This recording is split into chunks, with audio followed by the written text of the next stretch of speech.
this discussion, this panel on Black British Feminism with the journal Feminist Review, and to be marking the introduction of a new special issue.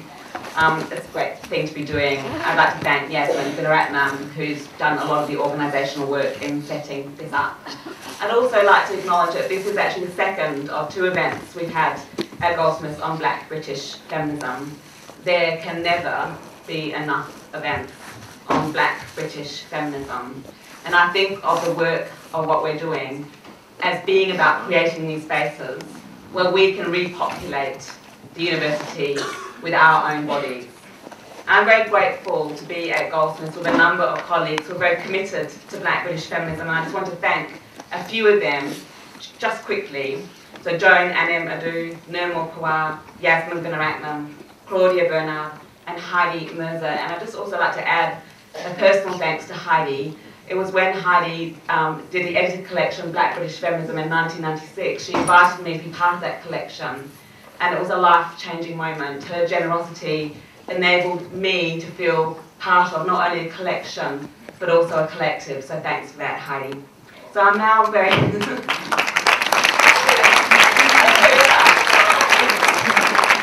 I'm now very happy to pass over to our chair tonight, Suzanne Scafe. Thank you. Well, welcome everybody. Thanks very much, Sara, for introducing it, and thanks too for your hard work in crossing what seemed to me from the outside to be lots and lots of T's, dotting lots of I's to make the event what it is. So thanks everybody for coming, and I hope that I'm sure it's going to be a fantastic evening. So welcome to everyone. This event is the launch of issue 108, Black British Feminisms, and the event doubles as the Feminist Review annual lecture. In choosing the title of the event, we self-consciously invoke what was probably the first expression of Black British feminism in an academic publication, issue 17 of Feminist Review 1984, entitled Many Voices, One Chance. As is the way of contemporary academic production, the route for this issue we're launching tonight was more clearly mapped, even as the intention was always, and I'm quoting Joan Anim-Addo here, to do things differently.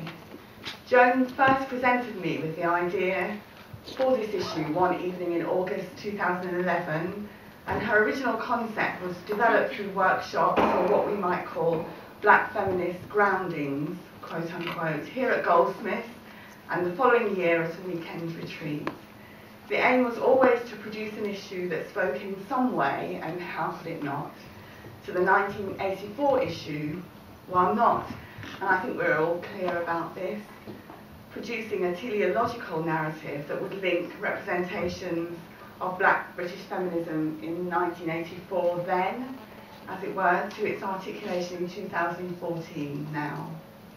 Rather, the intention of this issue is to create a theoretical, ideological, but also a creative and lyrical sounding of Black British feminism, one that, as always, emphasises the robust, critical openness of feminist practice and feminist academic discourse. As Angela Davis recently reminded us here at Goldsmiths, just the other day, the importance of feminism is not just that it has at its centre intersectionality, nor that its focus is patriarchy and patriarchal institutions, but that it always and vigilantly works to expose and to critique the ways in which institutions of the state configure the personal and the intimate. Feminism is also, and importantly, about exposing the heteronormative structures that underpin the networks of dominance that categorise and regulate identities. Black feminists, who are often those experiencing most sharply the sharpest edges of the state, have always known this. As Black feminist activists and academics, we have prioritised and continue, as the contributions to this issue show, to lead on transformative alliances that tackle those interlocking systems of subordination. Those alliances have always been composed of common interests among activists, activists, organisers and academics among sexual minorities and racialised minorities, as well as queer scholars and race scholars. While not wanting to fetishise the past, the issue does include a backward glance, but one that is always mindful of the important role that social media and new technologies play in reconceptualising the past, as well as making possible effective ways of organising, of strengthening those interlocking interests. Our contributors welcome the potential created by new technologies for global solidarities or ever more sophisticated and interconnected forms of resistance. Our panellists tonight, who are going to be here, reflect those common interests and alliances that might represent the many chants of Black British feminism. But before we hear from the panellists, I just want to quickly mention the work of one or two contributors not represented on the panel. Firstly, Anita Sundari. In this issue, Anita and Ruth Pearson reflect on the events of the 30th anniversary of the Grunwick strikes in 1976 and 1978, connecting those well-known expressions of South Asian women's militancy and their marginalisation and betrayal by the trade union movement with the less well-remembered 2005 Gate Gourmet dispute with its uncanny echoes of earlier struggles. In her article, Sukhwant Dhaliwal reminds us that 2014 marks 25 years since the formation of Women Against Fundamentalism, an organisation that again was structured by a constellation of activists and organisations committed to defending and strengthening secular public institutions and combating fundamentalism. And although Women Against Fundamentalism folded this year, its concerns, unfortunately, seem ever more urgent, and its absence acutely felt. Urgent and contemporary too are the articles by Aisha Phoenix and Sidra Foster that address in different ways the materiality of blackness, often articulated in terms of sufficiency. The body is insufficiently inscribed and authenticated or excessively marked and in need of toning down. And finally, in an interview with Yasmin Gunaratnam, Heidi Merzer describes her own journeys into and within the fraught and often conflicted spaces that constitute Black British feminism. I recognise in her brief introductory remarks in that article the labour, the struggle, the actual conflict that characterised our early Black feminist activism. The problematic, even painful, to use Heidi's word, but necessary alliances with campaigns for legal justice, for community reparation and protection and international solidarity. These were often led and sustained by Black feminist groups organising in the late 1970s and 1980s. The scars left by some of that bridge building took some time to heal. However, to close, in the spirit of optimism and animation that characterises all our submissions, I'll properly begin our event with Heidi's closing comments in her interview. She says, quote, "For me, Black feminism is a stalwart tree with rich, deep roots, lovingly nurtured by a community of careful, critical gardeners. The wise embrace of its strong branches reaches out across time and space to shelter a multitude of different voices. It is why, after more than 30 years, it is still the branch on which I sit." End quote. And on that note, or from that branch, Heidi, I'd like to welcome first Dorothea. Dorothea Smartt, who's going to open with a reading. We're going straight from Dorothea's reading to Professor Anne Phoenix, our keynote speaker. So I'll just do the introductory biographies, if that's okay, together. Dorothea. Dorothea Smartt is an internationally known, as in just having flown in from Barbados this morning, Black feminist poet and literary activist who has published 2 collections of poetry with People Tree Press, Connecting Mediums and Shipshape. Her latest chapbook is the wonderful and wonderfully entitled Reader, I Married Him, and Other Queer Goings-On. After Dorothea's reading, we'll move straight to our keynote speaker, Professor Anne Phoenix. Anne just asked me to read one sentence of her biography, and I'll elaborate a little bit. Anne is a professor of psychosocial research at the Thomas Coram Research Institute, UCL, University of Education. Her research is mainly about social identities and the ways in which psychological experiences and social processes are linked. It focuses on racialized and gendered identities and experiences, mixed parentage, masculinity, consumption, young people and their parents, and the transition to motherhood. So welcome, Dorothea. Hi everybody, I'm really pleased to be here, and I was very committed to being here, considering I got off the flight from Barbados this morning and came home to no heating and no hot water. So I've been like holed up in my living room, huddled around the one little heater that I've got. I'm going to read the poem that I have. I contributed to, and I very much wanted to pay respects to someone who was around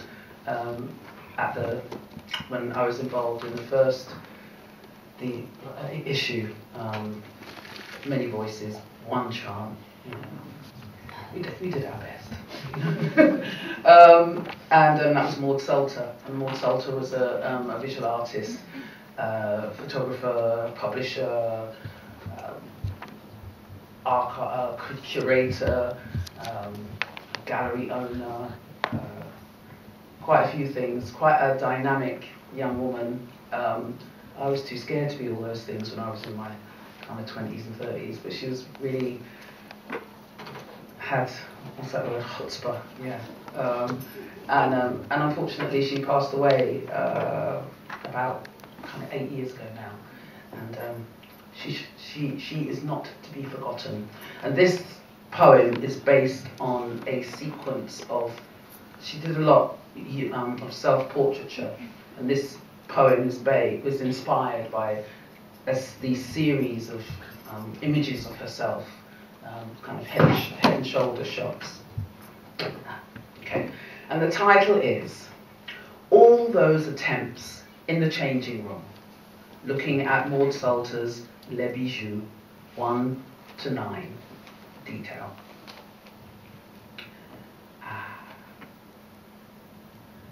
And there's a little quote at the beginning from a poem by Anne Stevenson, which says, "Look for me, where I learned to look for myself. Who could know then what I'd be in years to come, or what eventually did or must happen?" 1. In the light of the camera's flash, in her eyes that you cannot escape, a flicker of her soul, like sunlight on sweet water, you'd like to think. Her photos bear witness, a love affair with the erased. Her skin prefers plays, highlights in her portraits chiaroscuro, where you imagine a forever youthful me. One instance, reprinted, replayed with innocence, swathed with swagger, robed in black velvet, tugging fresh water pearls, clutching her neck. She foregrounds her flirtations, confrontation in those eyes. 2. Surrounding herself with the dark, her smooth skin, bared shoulders, Jean Duval put into play, like some dangerous Oshun, Ibu Koli, vulture feathers play at her breasts. See that sneer on her lips?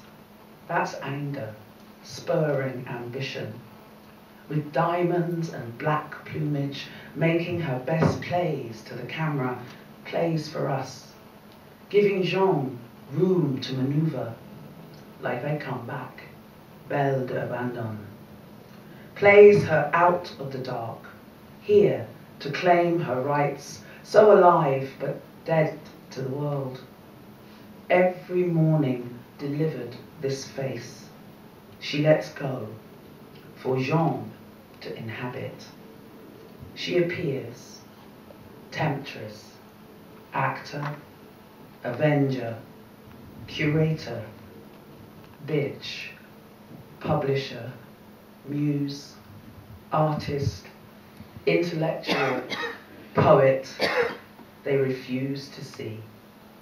Play her false, play her down at their peril. Thank you.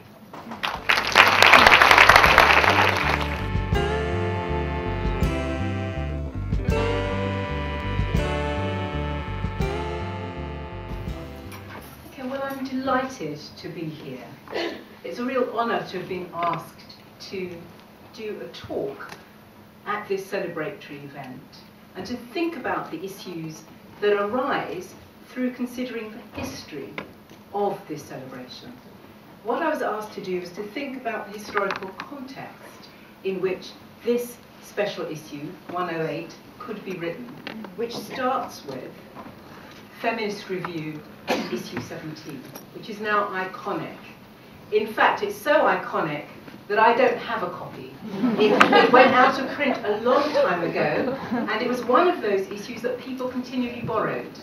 So most people in the room don't look as if they were people who could possibly have borrowed my copy. But if anybody knows who did, I still wouldn't mind getting it back after all this time. Since not exactly all the pages are available online, and certainly not the cover, which is one reason that I've put up this description at the bottom here, which Feminist Review printed, a celebration of Feminist Review issue 17, and it describes the flamboyant pink four-handed goddesses dancing across the green and black cover, and how it was one of the first attempts to provide a collection of perspectives from African, Caribbean and South Asian feminists in Britain. It was really important. And I also very much liked the title, Many Voices, One Chant. And I liked the fact that it was Black feminist perspectives. Why did I like that? Because at the time, it was very, very common to be invited either to write something or to give a talk where, and it was quite common for people to say, well, you know, there are these perspectives, socialist feminist, liberal feminist, and so on, and black feminist. So all black feminists were expected to be within one perspective. So the fact that in 1984, in this issue, the title had perspectives was very important, even though saying one chant, attempting to make certain claims, it recognised the plurality. And that's a point I'll come on to in a moment. But another reason that I'm delighted to be here, to be doing this, that I think it's so important, is that Feminist Review, I'm very proud of and very pleased about. And that's because it's, for more than 30 years now, engaged in struggle and contestation over what it is to be racialized, over innovation in thinking about racisms, over Black British feminisms, and engagement with difficult ideas and moving on with them and thinking afresh. And it's done that partly because it's not been stuck with individual members. You know, there are groups of us who were on the collective who are not now. So it's moved on and so transcended individual members, but carried on the project that is so important. And I think that you can see in the special issues, in the collective, and in some of the papers, some of which I'll mention, that it's done that over the years, which is not to say that it's been perfect, or that it was always easy to be a member of the collective. You know, but you know, that's an important story in itself. I'm proud of what Feminist Review has achieved over these 30 years. And I want now to mention briefly, which might seem rather odd, something that came before that special issue in the pages of Feminist Review. There's a paper by Floya Anthias and Nira Yuval Davis called Contextualizing Feminism, Gender, Ethnic and Class Divisions, and it was a paper for which they were much reviled. You know, most people hated it. They were one of the things that they were arguing about was that rather than focusing on race and blackness, that they, as minoritized ethnic women, and from the work that they were doing and so on, thought that we ought to have a focus on ethnicity. It was not the space and place to see it. They were much reviled for that article. It's now one of the most read articles in the journal of all time. And thinking has changed, right? I want to highlight that, partly because it came a year before Many Voices, One Chant, but also because our stories change. I'm very interested in narratives, and the story that I'm going to tell you is partial. It's my story from now, which historicizes and draws on these issues. But one can't see always how things will shift, how things will change, which things will become acceptable, which things will be reviled later. So it's not a story for once and for all, but mine's a story for today, and theirs demonstrates that it's a shifting story.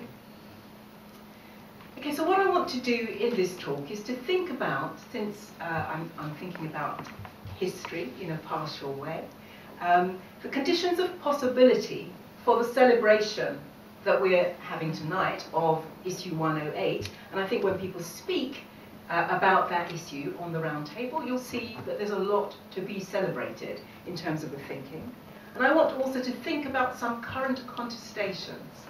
The point of doing that is to make one argument that I think is so important, that there always were contestations, heated debates, 8 sometimes, around issues of putting blackness, putting racialization on the feminist agenda, and those have not gone away. They've shifted and changed. But things are recursive and they're new, and we need to think about an analysis of how that happens, what that means. Okay, so if we're to think about the history, we can't start with Feminist Review, issue 17 in 1984. It didn't come out of a blue sky. It took a lot of work and thinking to produce. And long before then, there are things that many of you will know as iconic that had already been thought about or published or said.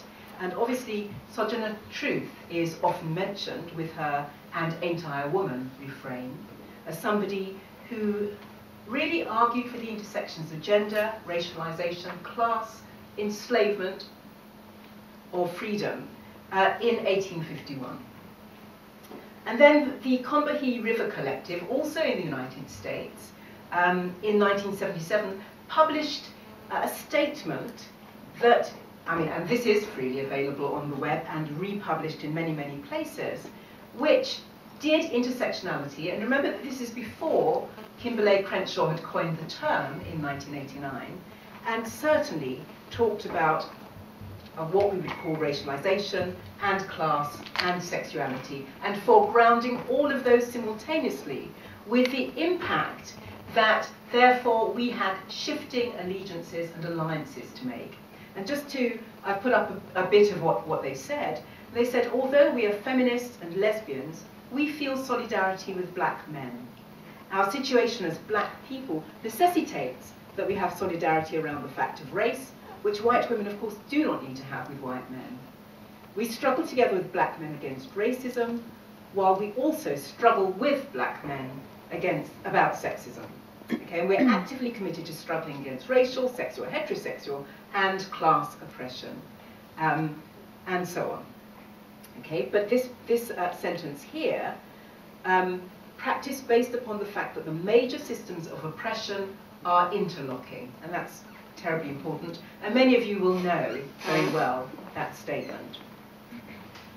And then to move on, and I said it was partial, so I'm obviously not going to give you every little paper, every thing that was published or said in between, but there are important currents that I want to pick out.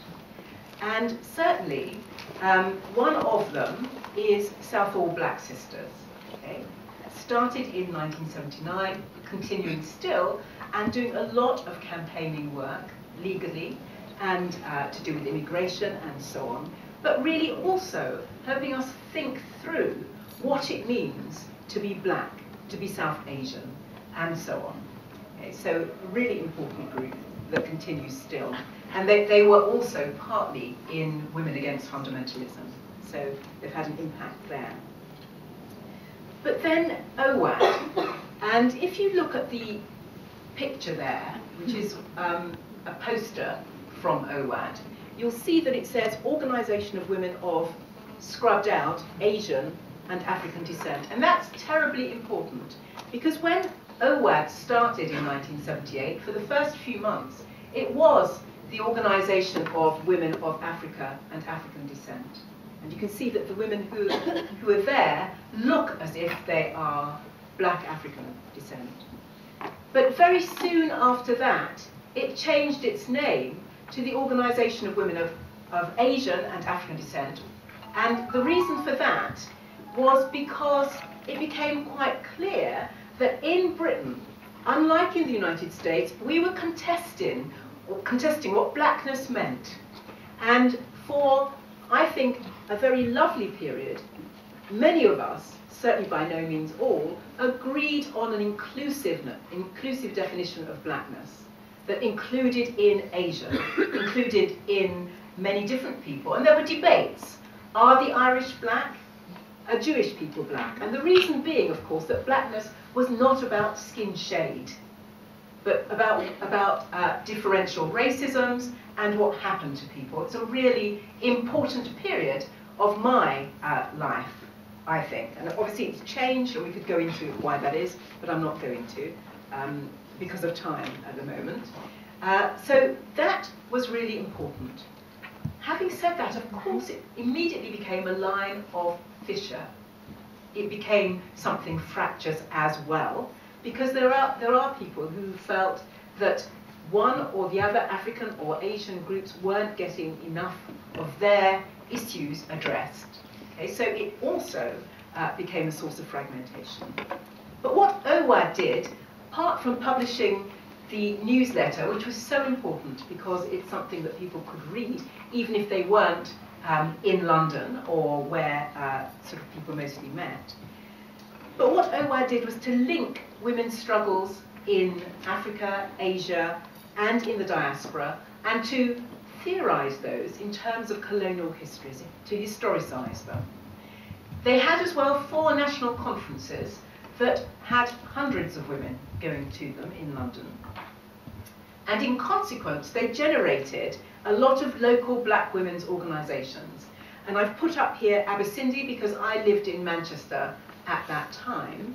And that was very important, both because it was somewhere where black women could meet, think about what was happening with black women, theoretically, do things in practice, campaign, but also have cultural issues dealt with. And it also did hair. Which is no small thing on a Saturday morning. Okay, and that was really, really important. But there were also within OWAD, within any of the organisations that started around the country, heated contestations. It wasn't easy. So it wasn't only that black women were contesting with white women around feminism and what that meant, what black women meant, but that we were also contesting with each other. The lesbian women in OWAD didn't necessarily have a brilliant time, and they had to fight around issues of homophobia and how it played itself out. There was also, as I've said before, that fissure, that fracture between black African and black Asian women, given that it was about black feminism at the time. And the boundaries of blackness, therefore, came to be writ large. But one of the things that became absolutely clear is that there was a recognition that we couldn't be entirely essentialist, that there was insider heterogeneity and difference, whether we liked it or not, whether we thought that that would cause problems of fragmentation. And from that, I want to pick up a couple of other articles that have been key signifiers for understanding black feminisms. From the States, Chandra Talpady Mohanty's Under Western Skies, published in Feminist Review as well. And what she was arguing is that Western feminisms have tended to reproduce categories that are problematic, categories through which the West constructs and represents itself as better than everybody else. Okay?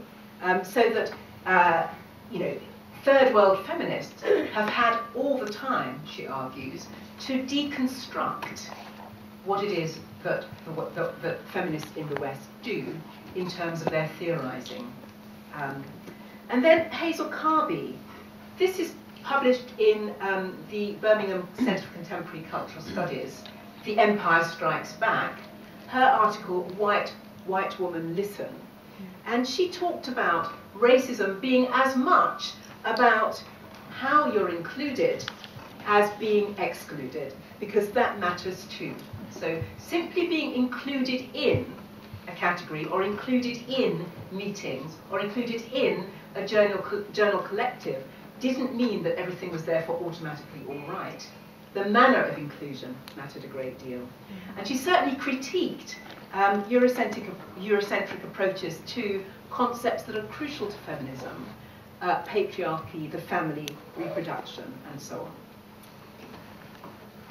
So what comes from that, and Avtar Bra in an encyclopedia entry, I think sort of really theorizes and thinks about this period of history in very interesting ways.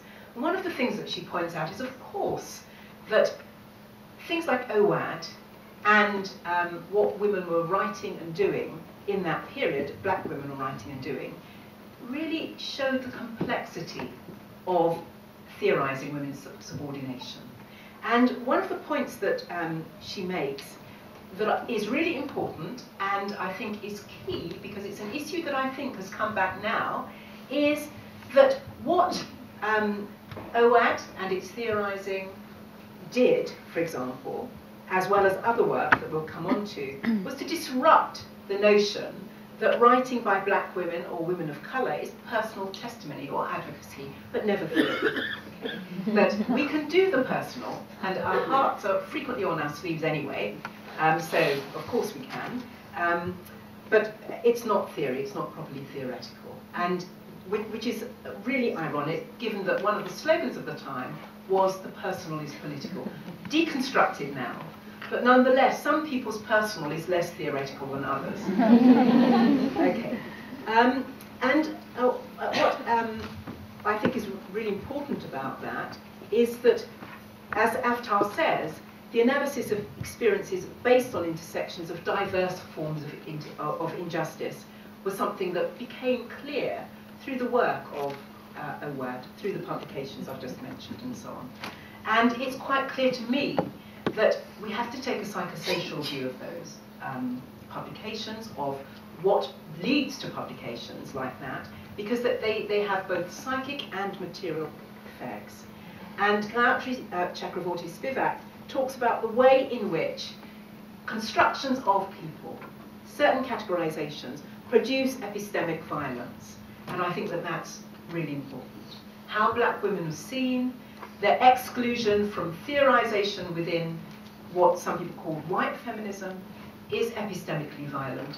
It has emotional impact, and even if that's not felt, it has impact on, and I think we see that in some of the articles in issue 108, and perhaps we'll come back to that in discussing. And as Julia Sudbury says, OWAD is often constructed as a golden era, something that's gone.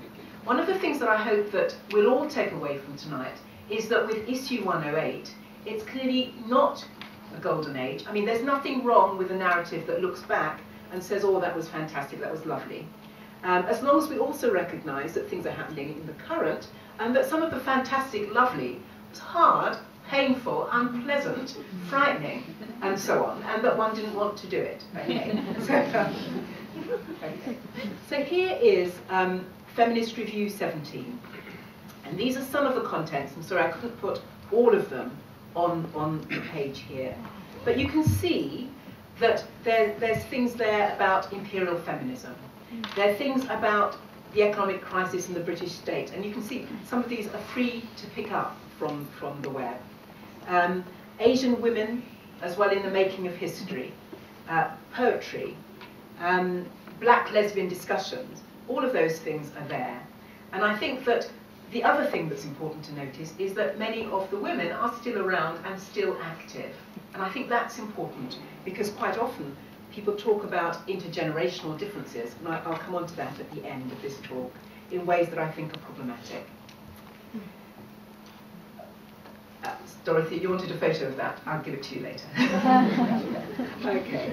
And again, as Avatar Bra says, that work by, in that era, the Feminist Review special issue, prefigured later theories of difference, and that's important. So not only did it not come from nowhere, but it also prefigured what happens later. And what I like about what Avatar says about it is that it's an intellectual intervention through the work of collective thinking. Okay? And I think that that's really important. That's what we still need. Collective thinking, collective challenge and collaboration as well. And she picks out some other points in that encyclopedia article, that Feminist Review 17 was about capitalist colonial relations that were central to metropolitan society, that there are commonalities in the injustices that women face around the world around racialization, ethnicization, but there are also commonalities with the white working class. So it's not just a black-white issue at all, and that was made clear in Feminist Review 17. There are commonalities and differences that are complex and shifting, and that the intersections of racism and gender produce specific power relations that we need to think about, but that also heterosexism, homophobia, Eurocentricity, and racism all have to be addressed as part of a feminist theoretical and political practice, and that that's important. I want also then to briefly think about an article that was published the next year in response by two members of the Feminist Review Collective. And at the time, the Feminist Review Collective were all white. But Michelle Barrett and Mary McIntosh published an article called Ethnocentrism and Socialist Feminist Theory. And one of the things that they were attempting to do was to say, you won't be able to read this, so it's not my intention that you should be, and it's not that I want to stop you from reading it, but just that I didn't think you could read it from that distance. But that, you know, really, let's think about what this means, and that, you know, we've sometimes avoided these contestations because they're, you know, they're difficult, but what does it mean to listen?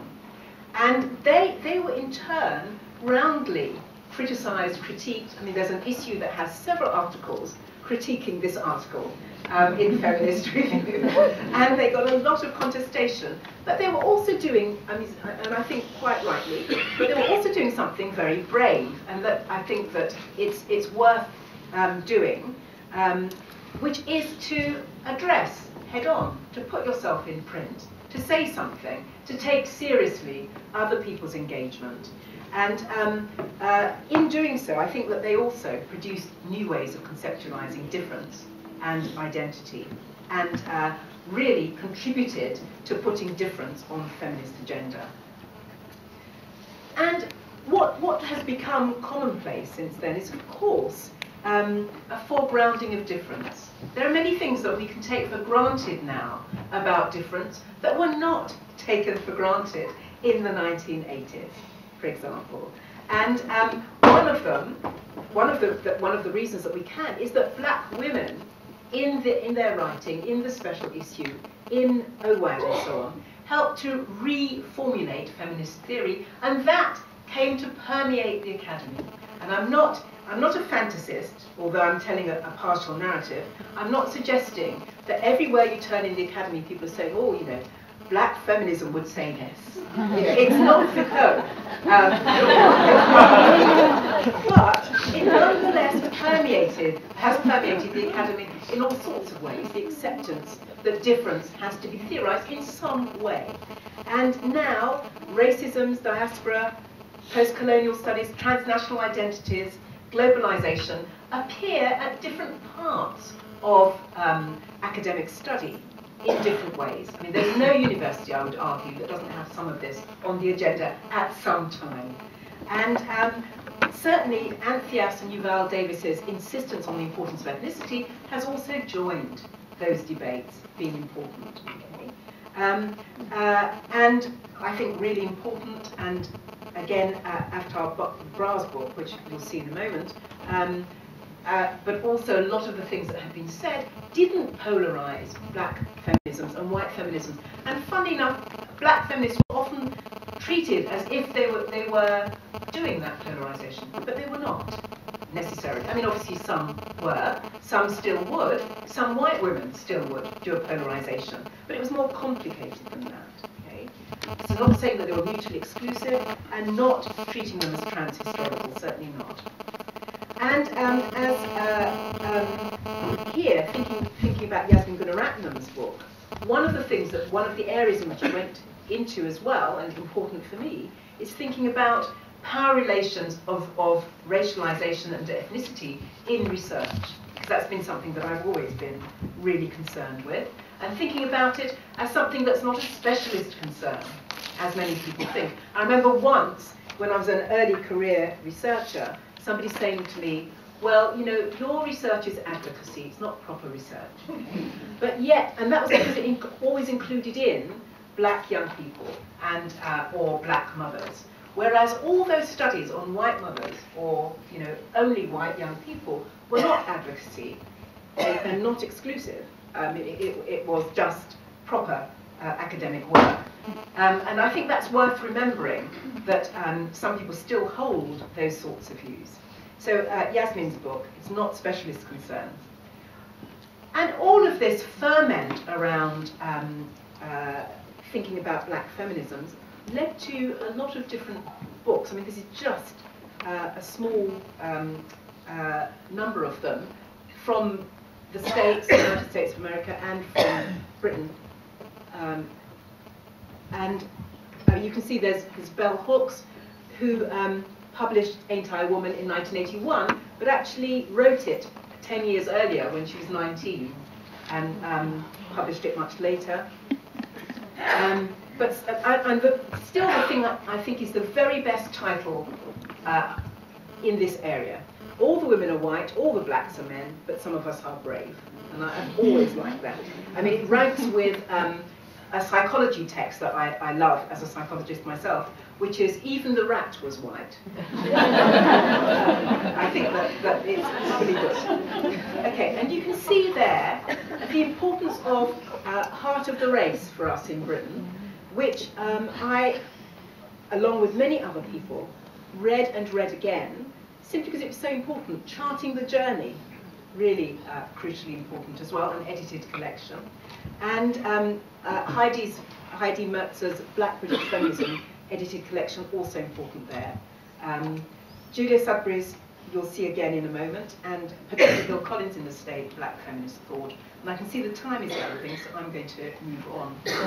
One of the things that came out of this sort of work was not the coining of the phrase intersectionality, because Kimberlé Crenshaw came to it rather differently. She came to it from her juridical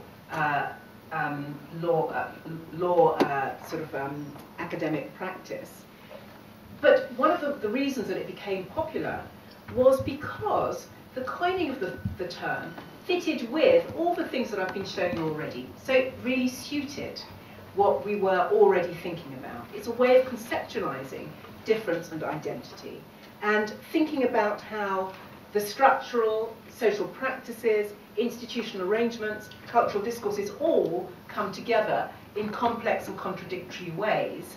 And also, I think, for me, a crucial point is that intersectionality is one way of including in everybody. It's not exclusionary, although people sometimes treat it as if black women are excluding other people or are somehow bludgeoning other people by using the term intersectionality. But it is actually a way of theorizing everybody all together relationally and thinking about power relations in complex ways.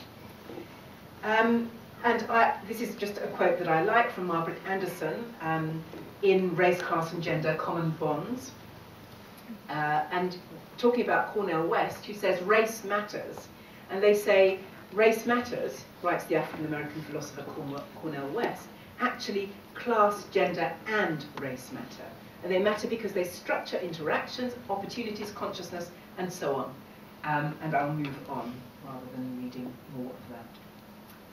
Okay, and this is something that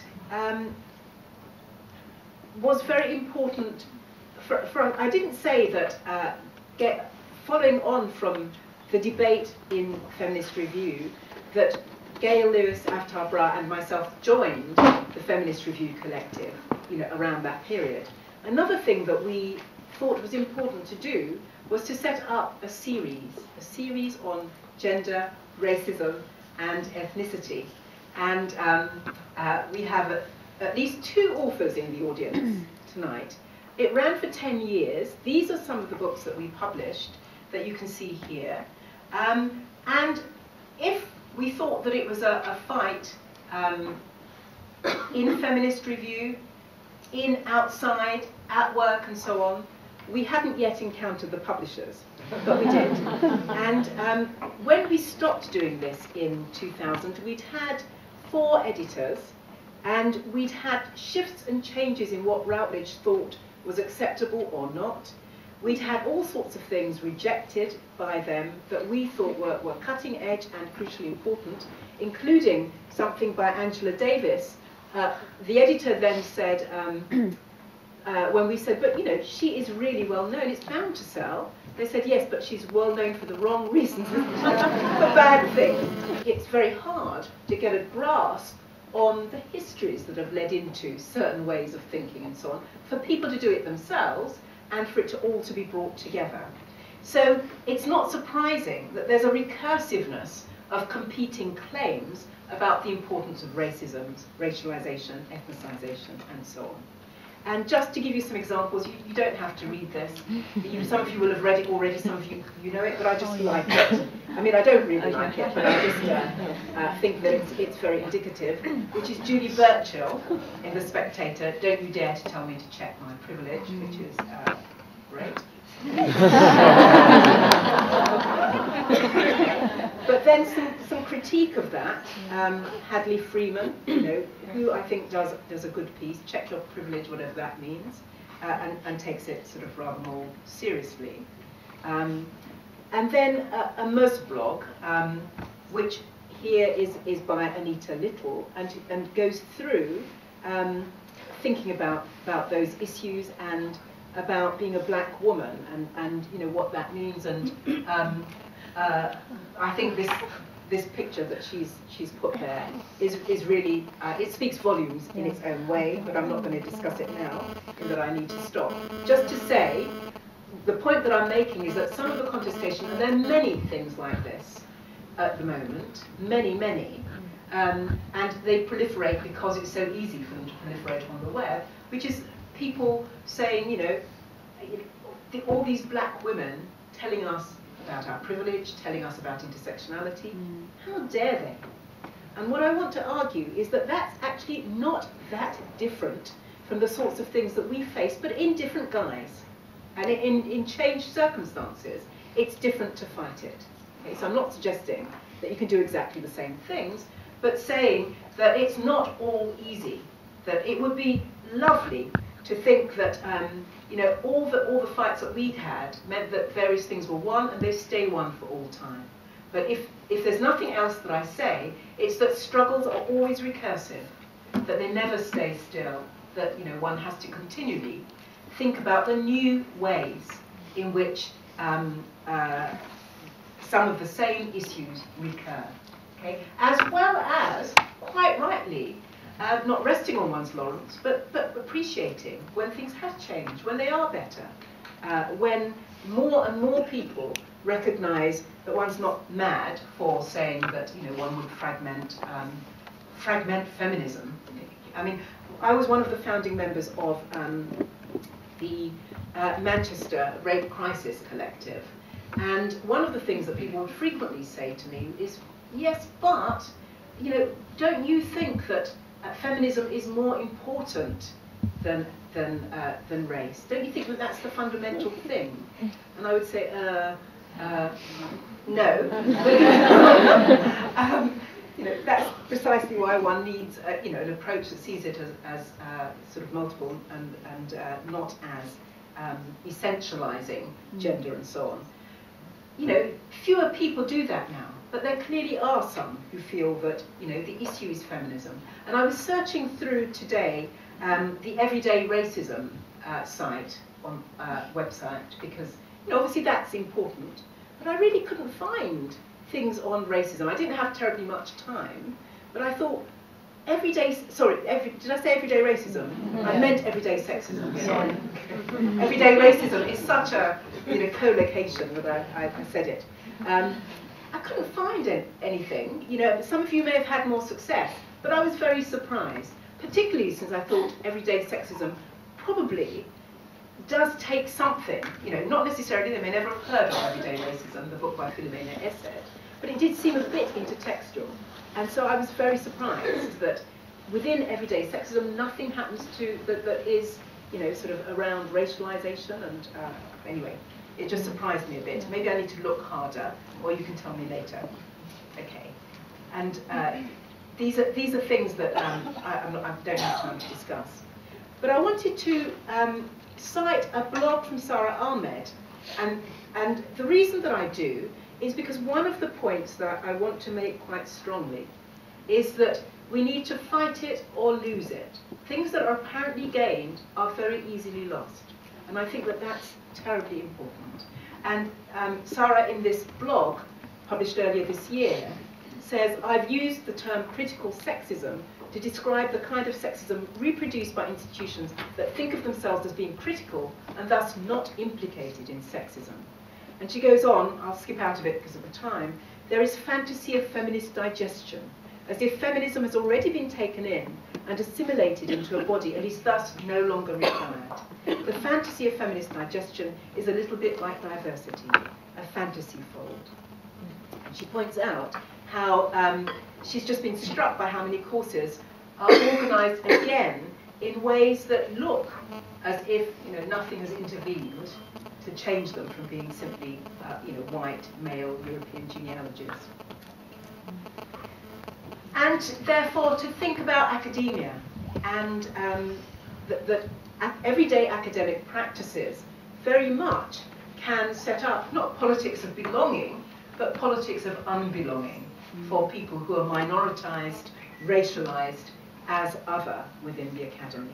And just again, Sara, because I mean, I think she says it well, about bodies being out of place, and I won't read that, but also this is a German black woman talking about academia not being a neutral location, a white space where black people have been denied the privilege to speak.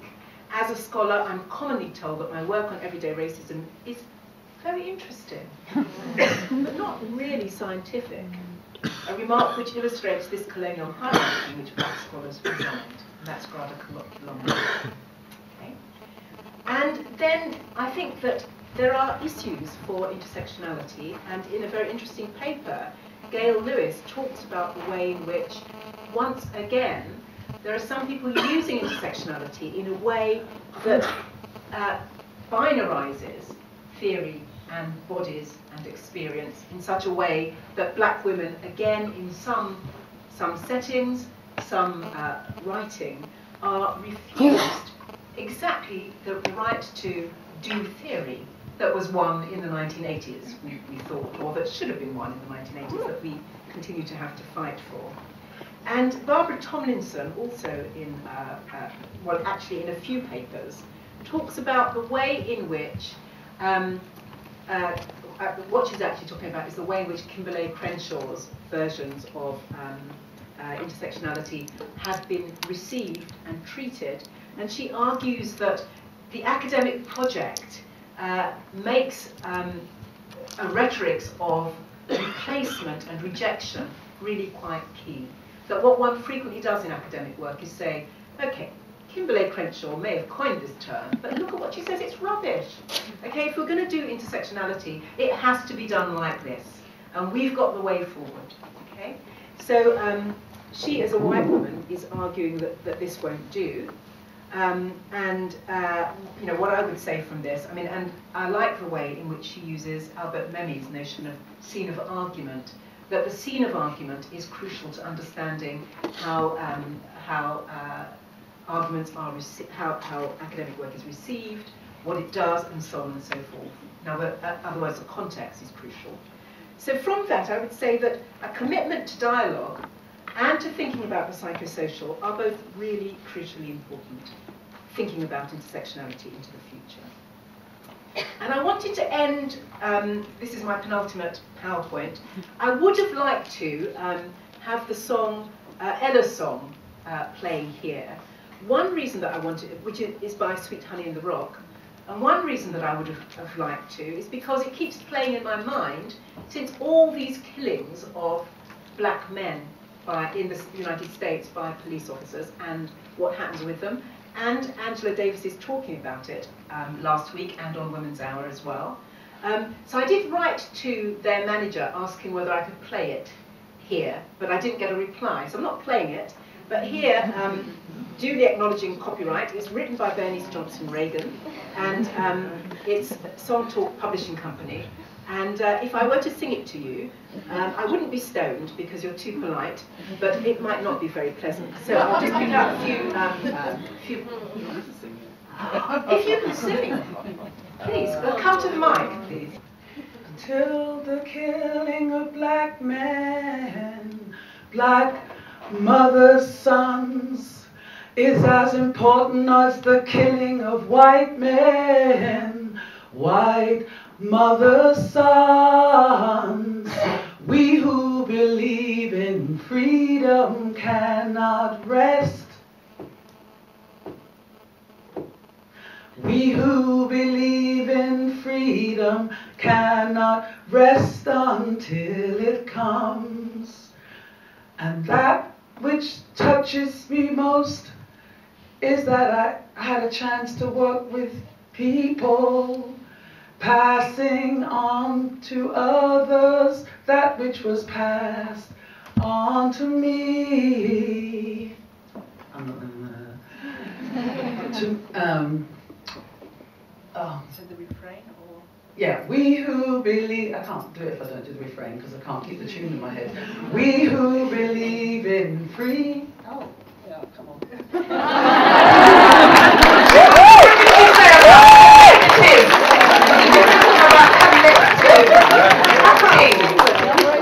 This is Barbados. But if other people sing as well, I was going to say, I know there are people out there who know this song. Okay. Everybody sings. And now we've got past that first verse. Yes, so we're going to start with the refrain, which is the bit that everybody can join in. Yay! Right, 1, 2, 3, 4. We who believe in freedom cannot rest. We who believe in freedom cannot rest until it comes. To me, young people come first. They have the courage where we fail. And if I can shed some light as they carry us through the gale. We who believe in freedom cannot rest. So lame. We who believe in freedom cannot rest until it comes.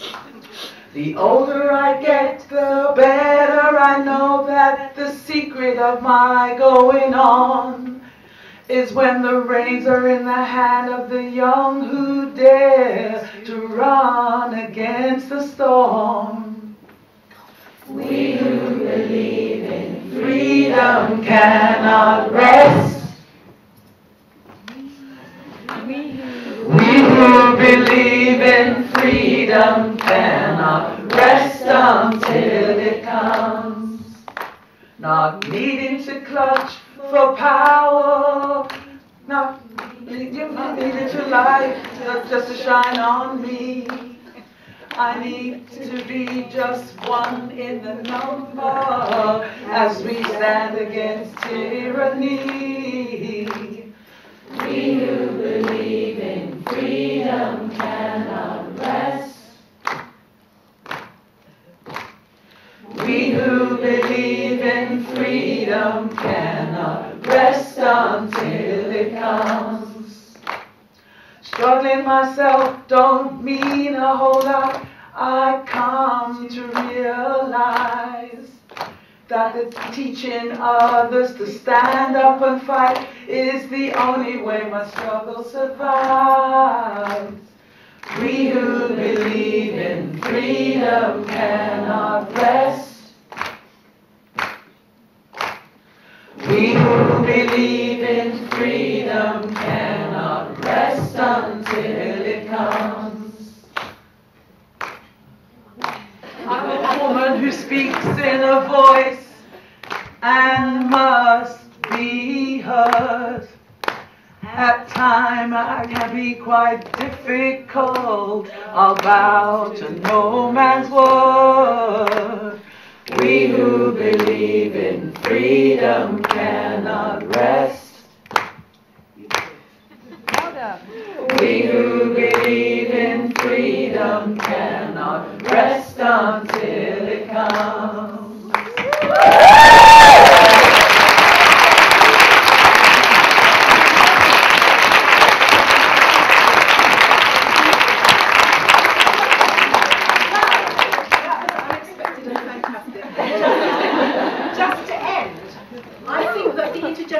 One of the reasons it's playing in my mind, it just, because I do believe that first verse so much, that actually until the killing of black men, black mothers' sons, is as important as the killing of white men, white mothers' sons, anybody's child, anybody's brother, whatever, is really important. And until they're equal, that's a real problem. And it's not because I have a son myself, I don't. But I just think that we can't go on this way in the States or here. But I wanted to say something to finish about intergenerational activism. And simply by putting those two pictures of Angela Davis, one of the things that I'm saying is that people talk about either the young being apathetic and therefore the old having to do it, or old people not doing anything. But actually, one needs to be active throughout life. And this is what Angela's saying. This is an interview that she did last week for East London Lines, and they're asking about the intergenerational. And she's saying, in many ways, this has to be decided by young people themselves. It's not for one generation to dictate to another generation as to the best mode of political activism.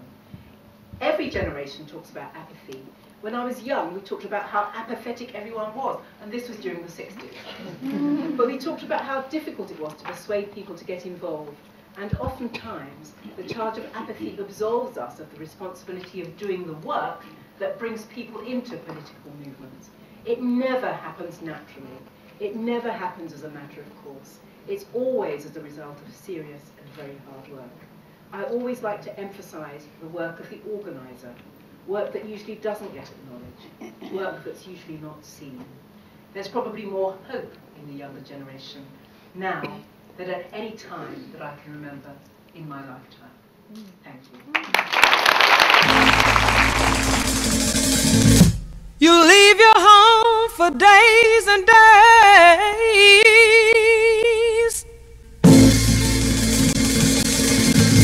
and I know, I said I know,